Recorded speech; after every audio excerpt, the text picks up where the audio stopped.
अस्सलाम वालेकुम प्यारे बच्चों। तो यहाँ पर हम ये ईवीएस का पार्ट 1 है। ये चौथी जमात का ईवीएस है। सबक नंबर पहला, हैवानात का दौरे हयात के बारे में यहाँ पे हम सब पढ़ेंगे और इस सबक के सवाल जवाब भी हल करेंगे। चलिए शुरू करते हैं। बताइए तो भला, यहाँ पे आप कुछ तस्वीर देख रहे हो ना, ये कुत्ता है और ये उसके पिल्लू हैं। यहाँ पर एक तितली है और ये वो तितली है जो जस्ट पैदा हुई है और किस तरह से ये नशोनुमा पाती है, हम यही पढ़कर जानेंगे। तो सबसे पहले है कि कुत्ते के पिल्लू और उनकी माँ को देखिए, क्या इनमें यकसानियत नजर आती है? एक जैसा कुछ नजर आ रहा है? तितली और अंडे से निकले हुए लार्वे को देखिए, क्या इसमें यकसानियत नजर आती है? कुछ एक जैसा लग रहा है? बिल्कुल नहीं ना, क्योंकि ये छोटी जसामत के हैं और इनका बड़े होने का तरीका अलग है। हम पढ़ के देखेंगे। बताइए तो भला, अब यहाँ पे मुर्गी अंडे देती है, इन अंडों से चूजे निकलते हैं। क्या बिल्ली के बच्चे अंडों से निकलते हैं? नहीं। अब यहाँ पे देखिए, मुर्गी के बच्चे कैसे निकल गए, इस तरह से समझाया जा रहा है। आगे चल के देखेंगे। हैवानात की नशोनुमा, बकरी के मेमने और पूरी तरह नशोनुमा पाई हुई बकरी में कुछ ज्यादा फर्क नहीं पाया जाता। बिल्ली के बच्चों और बिल्ली में भी ज्यादा फर्क नहीं होता है। बच्चे माँ के पेट में नशोनुमा पाते हैं, माँ के पेट से उनकी पैदाइश होती है। ये हैवानात अंडे नहीं देते, लेकिन कौवा, मकड़ी, गिरगिट जैसे कुछ हैवानात अंडे देते हैं। अंडों से चूजों की पैदाइश कैसे होती है, चलिए जानते हैं। चींटियां, तितलियां, मछलियां, मेंढक, सांप, ये तमाम हैवानात अंडे देते हैं। आमतौर पर इनके अंडे हमें देखने नहीं मिलते। कुछ छोटे हैवानात के अंडे बहुत छोटे होते हैं, तो वो हमें आसानी से नजर भी नहीं आते, इसलिए हम इनसे वाकिफ नहीं होते हैं कि ये हैवानात अंडे देते हैं। लेकिन मुर्गी अंडे देती है, ये हम सब जानते हैं। मुर्गी के अंडे इतने बड़े होते हैं कि आसानी से नजर आ सकते हैं, है ना? आप खाते होगे ना सुबह में अंडे, रोज खाओ अंडे संडे हो या मंडे। तो ये अंडे के फायदे भी बहुत हैं।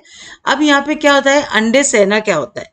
ये नया लफ्ज है बच्चों, सीखिए यहाँ पर कि अंडों को हरारत देने के लिए मुर्गी का अंडों पर बैठते रहने अंडा सेना कहलाता है। ठीक है, अब यहाँ पे हम जानेंगे कि मुर्गी अंडे देती है।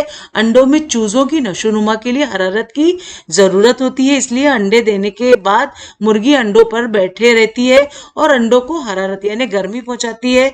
तो अंडों में चूजे आहिस्ता आहिस्ता बढ़ने लगते हैं, यानी इस तरह से पैदा होते हैं और नशोनुमा मुकम्मल होने पर चूजे अंडों को एक खोल को तोड़कर बाहर निकल आते हैं। यहाँ पे ये तस्वीर देख के आप समझ रहे होंगे कि जब वो बाहर निकलने लायक होते हैं तो वो खुद ही तोड़ के आ जाते हैं बाहर। और जरा बड़े होने तक मुर्गी चूजों का ख्याल रखती है, बाकी के वो अपने आप से पल जाते हैं। क्या आप ये भी जानते हैं, जिस वक्त मुर्गी अंडों पर बैठी होती है उस वक्त वो अंडों की हिफाजत के लिए जारहाना यानी वो लड़ाने के लिए भी तैयार रहती है, इसलिए इसका अंदाजा तैयार कर लेती है।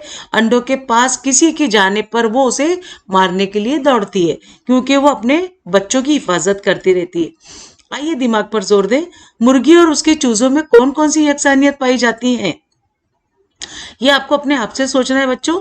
काया पलट, अब मेमने और बकरी में यकसानियत पाई जाती है। मेमने यानी वो होते हैं जो जैसे बाल बहुत ज्यादा जिनको होते हैं ना, भेड़ वगैरह भी कहते हैं, उन्हें मेमने भी कहा जाता है।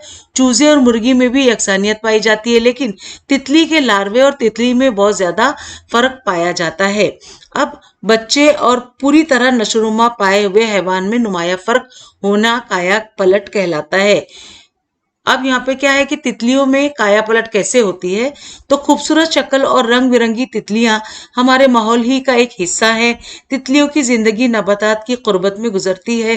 तितलियों की नशोनुमा के 4 मरहले हैं, यानी 4 तरह से वो अलग अलग बदलते हुए जाकर तितली बनती है। सबसे पहले वो अंडा बन के पैदा होती है, उसके बाद वो लार्वा बनती है, फिर पिपोया बनती है, पियोपा बनती है, फिर खोल यानी उसके ऊपर एक कवर चढ़ा होता है, उससे वो निकल कर तब जाके वो बालेग होती है, यानी एकदम तितली बन जाती है। इनमें बालेग मरहला दूर को हम तितली कहते हैं।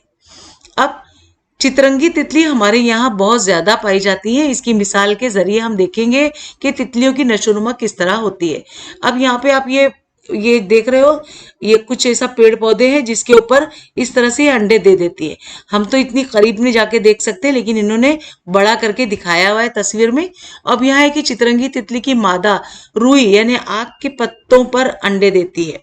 ज्यादातर वो रुई यानी कापूस जो होता है ना, उसके इस पे ही वो अंडे देती है। और अंडों से 6 या 8 दिन में लार्वे बाहर निकलते हैं। अब तितली के लार्वे को सुंडी भी कहते हैं। सुंडी अंडे से बाहर निकलते ही वो फौरन खाना शुरू कर देती है, यानी वो इतनी भूखी होती है और जिस पत्ते पर वो अंडे से निकलती है उस पत्ते को ही कतर कर खा लेती है। इसके खाने की रफ्तार बहुत ज्यादा होती है, इसलिए वो इसकी नशोनुमा तेजी से होती है। यानी वो खाना जब शुरू करती है ना, ये देखो सुंडी है, ये क्या होता है फिर जल्दी जल्दी बढ़ भी जाती है। अब नया लफ्ज सीखिए कीचली, जिसकी नशोनुमा के दौरान नाकाफी होने वाला जिस्म का गिलाफ। एक गिलाफ है जिसको कीचली कहा जा रहा है। अब इब्तिदाई 2 से 2.5 दिन तक चितरंगी तितली की सुंडी इतनी बढ़ जाती है कि जिसकी कीचली इसके लिए नाकाफी हो जाती है, यानी वो जो कीचली होता है ना उसका गिलाफ वो छोटा पड़ने लगता है। लेकिन इस कीचली के नीचे बढ़े हुए जिस्म में जो नई कीचली बनती है वो ढीली होती है। अब पुरानी कीचली से सुंडी बाहर निकल आती है, उसे सुंडी का कीचली उतारना कहते हैं। अब सुंडी दोबारा तेजी से पत्ते खाना शुरू करती है। इसकी नशोनुमा में फिर से तेजी आती है। 2-2.5 दिन के बाद दोबारा किचली उतार देती है। इस तरह वो 4 मरतबा किचली उतारती है, यानी अपने बदन का गिलाफ वो 4 बार बदलती है। अब चितरंगी किस्म की जो तितली है 10-12 दिन सुंडी की हालत में ही होती है। आखिरी मर्तबा किचली उतारने से पहले सुंडी किसी तने की गांठ या पत्ते पर रेशम जैसे धागे का गुच्छा बनाती है। इस गुच्छे से वो अपने आप को लटका लेती है। इस वक्त किचली उतारते ही वो खोल में बंद हो जाती है। नशोनुमा का ये मरहला प्यूपा कहलाता है। ये आप देख रहे हो, इसने अपने आप को खुद टंगाया है इस तरह से ताकि उसके ऊपर का खोल उतर जाए और वो पूरी तरह से तितली बन जाए। ये देखिए, और यहाँ पे बन चुकी। अब खोल के अंदर तितली तकरीबन 11-12 दिन रहती है। इस हालत में वो कुछ भी नहीं खाती, लेकिन उसकी जिस्म में अहम तब्दीलियां होती रहती हैं। खोल के अंदर चितरंगी तितली की नशोनुमा मुकम्मल होती है। इसके बाद पूरी तरह नशोनुमा पाती है। बालक तितली खोल से बाहर आती है और उस वक्त तितली को 6 लंबे पैर और 4 खूबसूरत पर होते हैं। तमाम तितलियों की नशोनुमा इसी तरीके से होती है। तो आप यहाँ पे जान गए होंगे कि किस तरह से तितली की पैदाइश होती है। क्या आप ये भी जानते हैं कि ये तय होता है कि तितली की मादा किस नबातात के पत्ते पर अंडे देगी। मुख्तलिफ किस्म की तितलियों के अंडों से सुंडी के निकलने का अरसा मुख्तलिफ होता है, यानी अलग अलग किस्म की जो तितलियां होती हैं वो अलग अलग तरह से उनका बढ़ने का तरीका होता है। अब सुंडियों में बहुत तनु होता है। मुख्तलिफ किस्म की सुंडियां मुख्तलिफ रंगों की होती हैं। इसका जिस्म लंबूतरा होता है। कई सुंडियों के जिस्म पर बाल जैसे रेशे होते हैं। अब यहाँ पे आप देखो अलग अलग तरह की रंग बिरंगी तितलियां दिख रही है ना।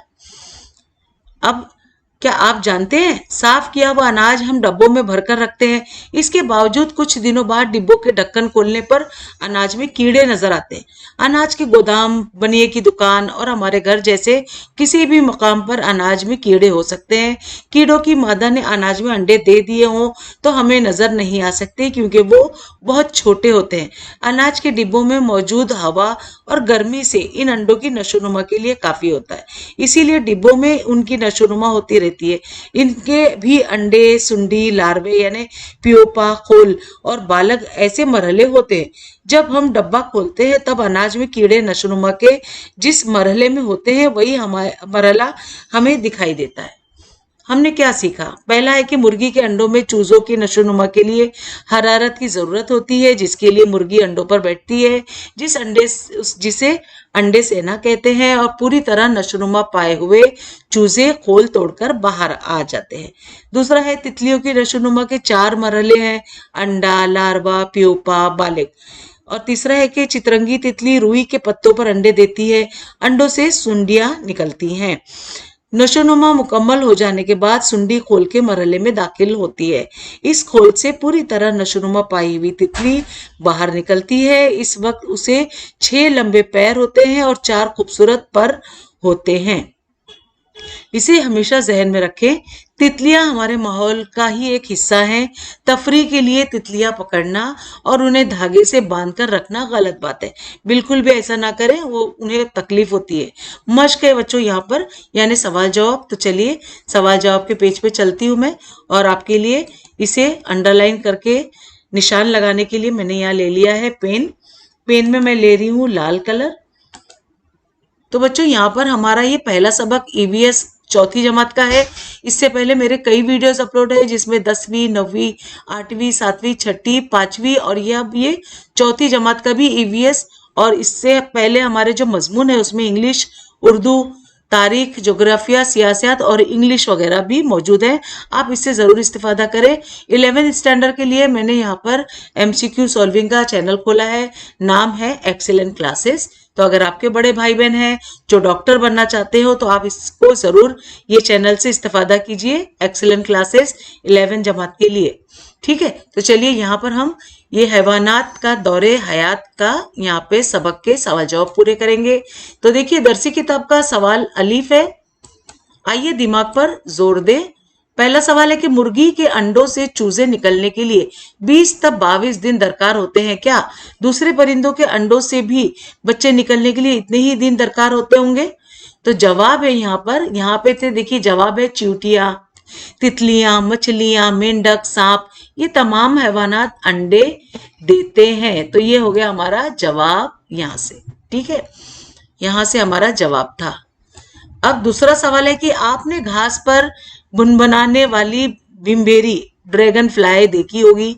यहाँ पे आप देखिए तस्वीर में देख सकते हो ये वाली, ठीक है, देखी होगी। अंडा, लार्वा, प्यूपा और बालग, इन 4 मरहलों में से ये कौन सा मरहला है? तो ये बालग मरहला है। ठीक है, जवाब है ये वाला, ये है जवाब जिसे मैंने लाल पेन से दिया है। तीसरा सवाल है सब्जी साफ करते वक्त उसके पत्तों पर मुख्तलिफ शक्ल की सुराख नजर आते हैं या कुछ पत्तों के किनारे कतरे हुए होते हैं, इसकी क्या वजह हो सकती है? तो इसकी वजह है कि कीड़े जो है इन पत्तों को कतरते हैं, यानी उसमें कीड़े हैं। ये जवाब मैंने दे दिया। चौथा है सवाल, सेम या मटर की फली साफ करते हुए बाज वक्त उनमें छोटे हरे जानदार नजर आते हैं। तितली की नशोनुमा के 4 मरहलों में से वो कौन सा मरहला होता है? तो वो प्यूपा का मरहला होता है। अब अगला सवाल है, बेमुख्तसर जवाब लिखिए। पहला सवाल है कि मुर्गी को अंडे क्यों सहना पड़ता है? तो जवाब है कि अंडे देने के बाद मुर्गी अंडों पर बैठी रहती है। देखो जिस तरह अंडों पर बैठी है, ये तस्वीर आप देख सकते हो। और अंडों को हरारत यानी गर्मी पहुंचाती है। अंडों में चूजे आहिस्ता आहिस्ता बढ़ने लगते हैं। नशोनुमा मुकम्मल होने पर चूजे क्या होते हैं? अंडों के खोल तोड़कर बाहर निकल आते हैं। ये तस्वीर में आप देखो किस तरह से तोड़ के बाहर निकल आया। अब अगला सवाल है, 2 अंडों पर बैठी हुई मुर्गी जाराना अंदाज क्यों इख्तियार कर लेती है? जाराना यानी लड़ने झगड़ने यानी मारपीट करने पर भी उतारू हो जाती है। तो इसका जवाब है कि जिस वक्त मुर्गी अंडों पर बैठी होती है उस वक्त वो अंडों की हिफाजत के लिए जाराना अंदाज इख्तियार कर लेती है। अंडों के पास किसी के जाने पर वो उसे मारने के लिए दौड़ती है। सही है ना? कभी देखा होगा आपके साथ, हुआ है ऐसा? मुझे कमेंट करके जरूर बताइएगा। तीसरा है कि तितली की नशोनुमा के 4 मरहले कौन से हैं? तो यहाँ पे है तितलियों की नशोनुमा के 4 मरहले हैं, अंडा, लार्वा, प्यूपा, खोल और बालिग। ठीक है, प्यूपा यानी खोल वाला हिस्सा होता है।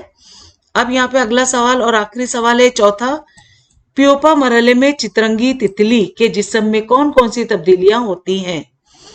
तो जवाब है यहाँ पर कि खोल के अंदर तितली तकरीबन 11-12 दिन रहती है। इस हालत में वो कुछ भी नहीं खाती, लेकिन उसके जिस्म में अहम तब्दीलियां होती रहती है। इस तरह वो 4 मरतबा किचली उतारती है, यानी अपनी गिलाफ उतारती है, और आखिरी मरतबा किचली उतारते ही वो खोल में बंद हो जाती है। नशोनुमा का ये मरहला प्यूपा कहलाता है। जिम का सवाल है यहाँ पे, नीचे दिए हुए जुमले सही हैं या गलत लिखिए। पहला है मेमना अंडे से बाहर आता है, तो ये है गलत। दूसरा है चींटियों के अंडे बेहद छोटे होते इसलिए वो आसानी से नजर नहीं आते, गलत। ये सही है, ये जवाब सही है। तीसरा है तितली के लार्वे जब अंडों से बाहर निकलते हैं तो वो ज्यादा भूखे नहीं होते। तो ये है गलत, वो भूखे होते हैं और आते ही खाने लगते हैं। दाल का सवाल है, खाली जगह पुर कीजिए। पहला है, मादा तितली नबातात के पत्तों पर डैश देती है, अंडे देती है। दूसरा सवाल है, तितली के लार्वे को डैश कहते हैं, सुंडी कहते हैं। तो हो गए ये सारे सवाल जवाब। तो यहाँ सरगर्मी है बच्चों आपके लिए, चित्रंगी तितली की शक्ल बनाइए और उसमें रंग भरिए। जैसे यहाँ तितलियों के मैंने तस्वीरें आपको दी हैं, आप इसको ड्रॉ कर सकते हैं, यानी पेंसिल से पहले बनाइए और फिर रंग भरिए। दूसरा भी लेकिन काम है, पहला काम ये हो गया, दूसरा है दूसरी तितलियों की रंगीन तस्वीरें जमा करके कापी में चस्पा कीजिए।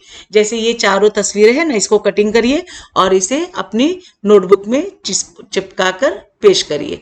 तो बच्चों यहाँ पर हमारे सभी सवाल जवाब मुकम्मल हुए, सबक भी पढ़ के हमने सारी बातें जानी। मैं उम्मीद करती हूँ आपको अच्छा लगा होगा और समझ में आया होगा। अच्छा लगा तो प्लीज सब्सक्राइब करें मेरे चैनल को, लाइक दीजिए, इससे मुझे बहुत हौसला मिलता है। और अपने उर्दू मीडियम के दोस्तों में जरूर शेयर करो बच्चों, ताकि उन्हें भी कोई डाइजेस्ट ना खरीदना पड़े और एक एक सवाल के जवाब मेरे चैनल से आप ले लीजिए और घर बैठे इसे कामयाबी में इस्तेमाल कीजिए और इससे जरूर आपको कामयाबी मिलेगी। अगर आपको कोई भी इसमें सबक से डाउट है तो मुझे कमेंट बॉक्स में पूछिए, मैं इंशाल्लाह जरूर जवाब दूंगी। तो बच्चों मिलते हैं अगली वीडियो में नए लेसन के साथ, तब तक के लिए बाय बाय, टेक केयर, अल्लाह हाफिज।